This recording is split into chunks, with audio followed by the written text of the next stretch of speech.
Instead of consuming our energies, we should pay attention to the next step, Millennia, Canada. In Brazil, I've learned to stop and listen, Tiziana. The quality of my life is related to the quality of my thought, Cristina, Madrid.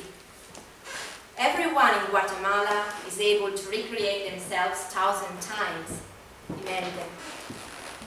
I've certainly come out of my comfort zone, and I had to put myself to the stage, Isabel Kuwait.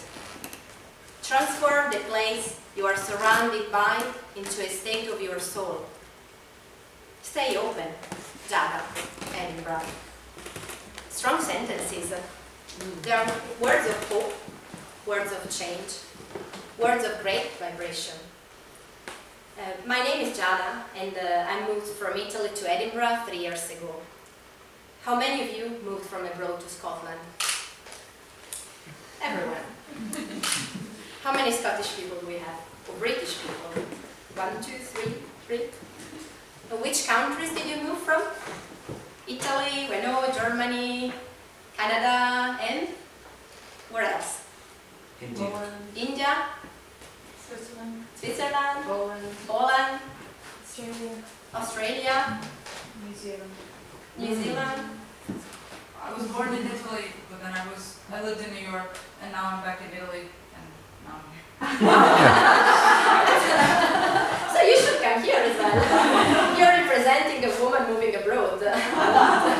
I'm traveling around. Edinburgh. I'm just visiting.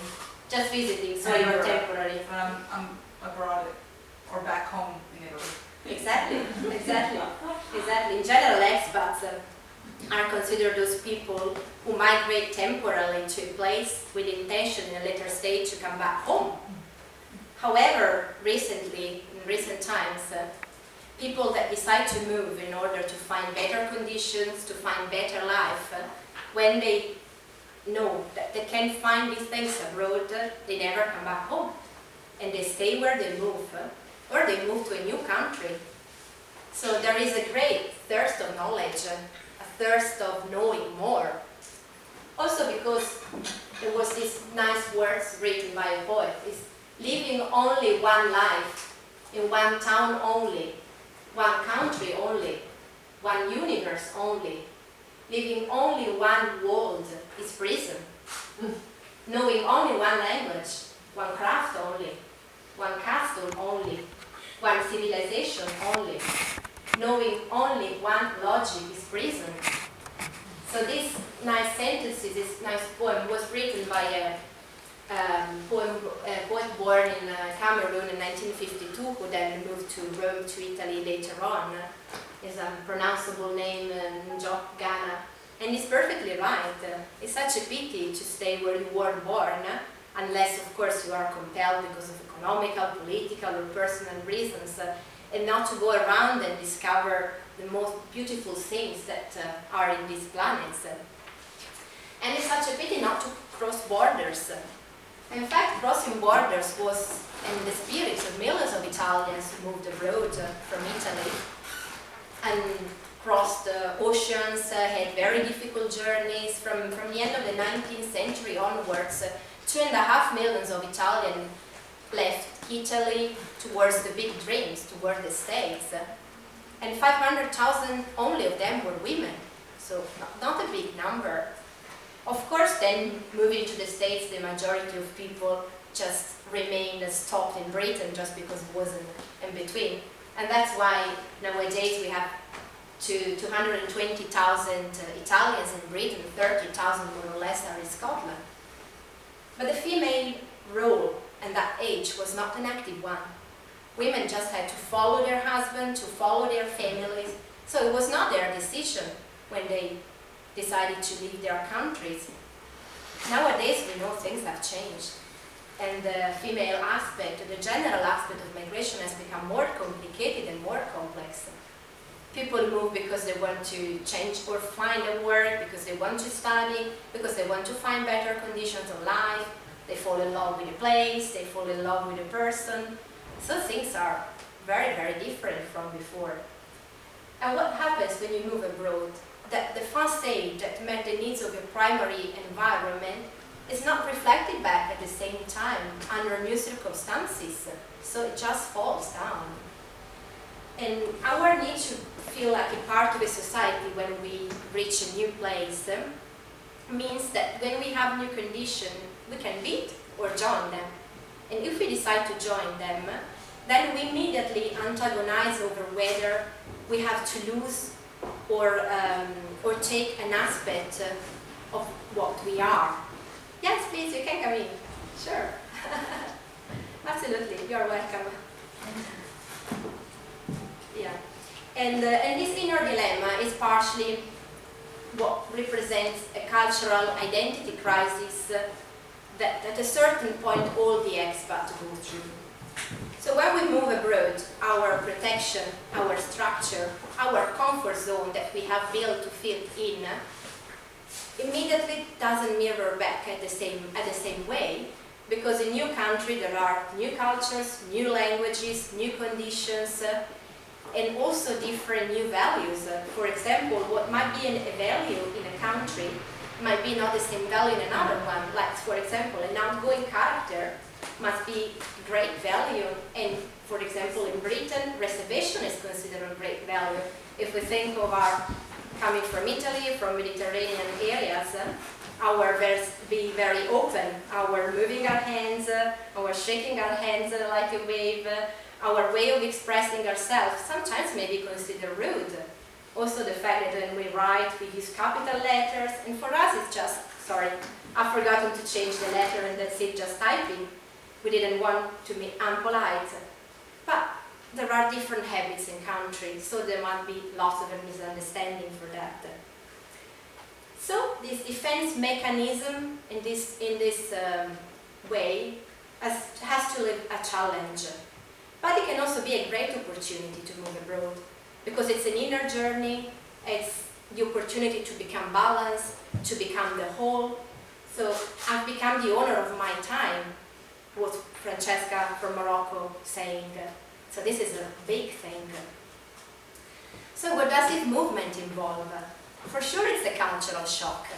No matter how adaptive and how flexible you can be, you will still need some time to adapt yourself to the new habits, to the new local tastes, to the differences. And some people will just feel at home immediately, some others will just collapse and will just crumble under these new circumstances.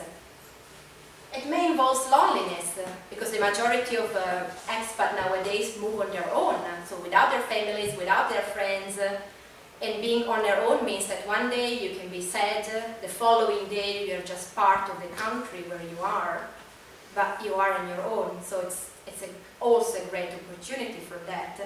But it may involve lost moments, because when you think that life at home is going on without you, it's difficult to understand. If you can go home just once, twice, or 3 times per year, you will realize that you will miss all the birthdays, all the anniversaries, all the gossips, which is not bad, of all the people at home. And when you go back there, you will just feel strange. You will feel that you are a visitor, because you will not recognize those people anymore. They will talk about things in which you are not involved, but you are thinking, look, I'm part of them. I grew up here. And then when you come back to the new host country, you will feel that you are a visitor there as well sometimes. So at a certain point, you will feel that you don't belong anywhere. So it's a great challenge. But you will also discover that there might be lots of skills, a lot of things about which you were not aware to, just like little seeds that you were bringing with yourself throughout your life journey, and they will just come out once you move to the new country. For example, when I moved here, I then later on discovered that I had some skills that were hidden, but they were just part of me, and they just came out here. And I was thinking, no, look, I'm not a writer. I'm not a creative person. But then you realize that it's just yourself that has changed throughout. And of course, as we will listen afterwards may also be that we are living a kind of racism in the place where you move, because of your language, because of the color of your skin, because of your accent, because you will miss all the subtle irony, jokes that locals have, and at the beginning will be just very difficult to be part of them and just not to feel outside. But, and for example, it can also be that you will feel immediately part of that country from the first day. For example, when I moved here, I already felt a strong recognition of belonging of this country even before moving here, because I just came here for the weekend. And then I fell in love with the city, not with the person, but with the city. And I decided to come back home, to resign, to leave my family, to leave my friends, and quit everything and move here, because that was my love, Edinburgh. So I immediately felt that I was part of it. So everything can happen, it's just up to you. And of course it can bring lots of positive things as well, lots of positive skills when you move. Because you will learn how to communicate with different people, you will learn how to ask and accept help, because it's also difficult to accept help. You will learn how to live with less things, at least at the beginning. Then you will accumulate lots and lots of stuff. And you will also learn how to question your old values and your old thoughts. Because we always think that we are the same, we will always think the same things, and we will never change. But it's not true, we constantly change. And we will learn, and we may also teach new perspectives from the place where we come. And it's what's happened to me when last year I joined a project with other 33 Italian women. We started to write our stories on a Facebook page, our stories, our thoughts, and that Facebook page was Donne che emigrano all'estero, so women moving abroad. And then at a certain point, one of these women, Katia Terreni, who lives on the Seychelles island, lucky her, decided to collect our story and put ours together and to publish this ebook version, this ebook last year, and later on this year then it became a paper version. And the nice thing that we decided to give the entire profit of our book to an organization called IB, where one of these writers works, Cecilia. She was in Congo at that time of the video, then she moved to Nepal last year, and this time is living in Morocco. And it's an association that is working to help abandoned children in the world.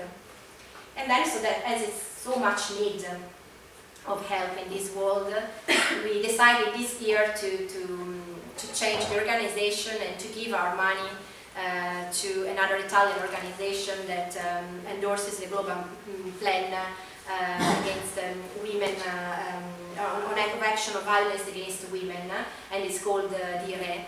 So it's another Italian association. It's where your money will go if you decide to join our project. So it's a very, very simple book. It's 34 women, 34 chapters. 34 women that talk about migrating as a manner of living, as a modus vivendi, as an inner journey, but also so not only a physical journey, so it has also a social anthropological aspect.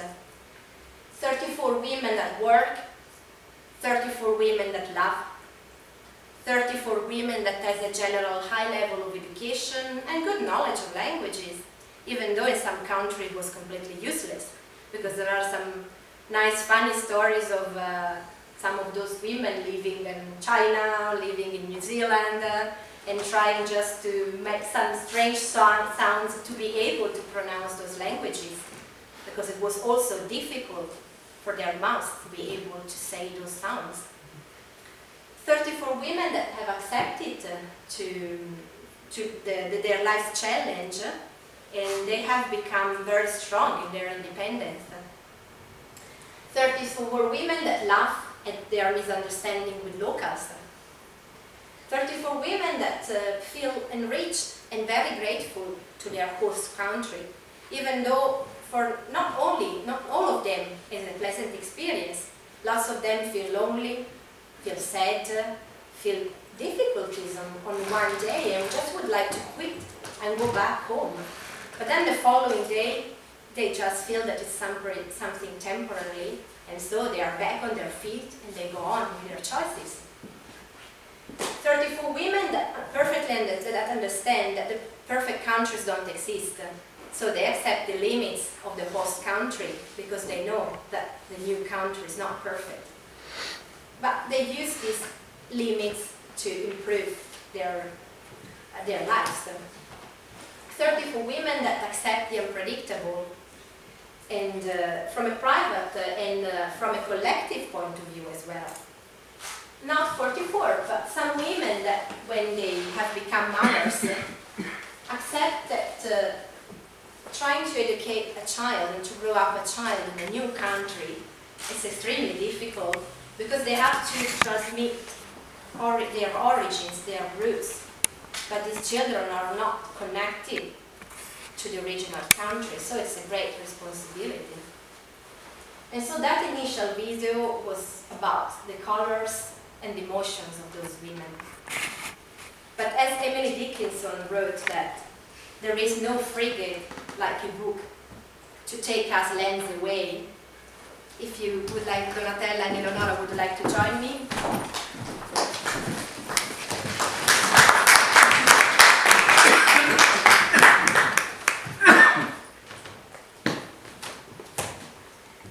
Ho sposato un uomo musulmano di 20 anni più giovane, da cui poi in seguito divorziato. Un bellissimo ragazzo, conosciuto grazie al mio lavoro. È stato un colpo di fulmine. Lui per me rappresentava l'Africa, un incontro che ha suggellato l'amore che provo per questa terra. Donna, bella, desiderata, unica. Ecco come mi sono sentita accanto a lui, anche se unica non lo sono mai stata. Inutile pretendere la fedeltà da questi uomini, non fa parte della loro formazione. Di una cosa sono certa, ho amato veramente quest'uomo e amando lui ho amato tutta l'Africa. Anna Maria, Zanzibar. I married a Muslim man 20 years younger than me, who I then divorced. A gorgeous man. That I met thanks to my job. I was love at first sight. To me, he represented Africa, an encounter that sealed my love for this country. Woman, beautiful, wanted, unique. That is how I felt with him. Although I've never been the only one. It's useless to demand loyalty from these men. That's not part of their culture. One thing I'm sure of. I've truly loved this man, and having loved him, I've loved the whole of Africa. Anna Maria, Zanzibar. Oggi me ne rendo conto, ho superato molti schemi e ho abbattuto molti muri all'interno di me stessa. Ho finalmente smesso di guardare al futuro con paura e inquietudine. Ci sono riuscita imparando ad affrontare una situazione alla volta. Per me, cerebrale cronica, emigrata, ha significato vivere al 100% ogni cosa che mi stava accadendo. A 39 anni ho azzerato tutto e ho ricominciato la mia vita da capo. Per ora continuo a seguire il consiglio di un grande maestro. Mi lascio cullare dall'energia universale e lascio che il mio destino si compia. Deborah, Thailandia. Today I realize I've gone beyond many frames of mind, and I've taken down many walls within myself. At last I've stopped looking at my future with fear and anxiety. I have managed to do that by learning to face one situation at a time. To me, that I'm a person of chronic rational nature, emigrating meant leaving everything that happened to me 100%. At 39, I reset everything and restarted my life from the start. For now, I keep following the advice of the Grand Master. I let myself rock by the energy of the universe and I let my destiny fulfill itself. Deborah, Thailand. Non amo molto la parola expat. l'associo distinto a termini come formalismo, burocrazia e difficoltà. Per questo preferisco definirmi viaggiatrice, o ancora meglio, nomade. Per me essere qui significa fare un nuovo lungo viaggio, un po' più lungo e impegnativo degli altri, ma di certo non l'ultimo. Un viaggio interiore, prima di tutto, una sfida memorabile. Natasja, un bar. At a certain point, my husband and I looked into each other's eyes and said, "Shall we escape?" I don't really like the word expat. I naturally associate it with terms such as formalism, bureaucracy, and difficulty. For this reason, I prefer to define myself as a traveler, or even better, as a nomad. To me, being here means having a long new journey, a bit longer and demanding than others, but surely not the last one. An interior journey, first of all, a memorable challenge. Nastasia, Mumbai. Non mi sono mai sentita così viva.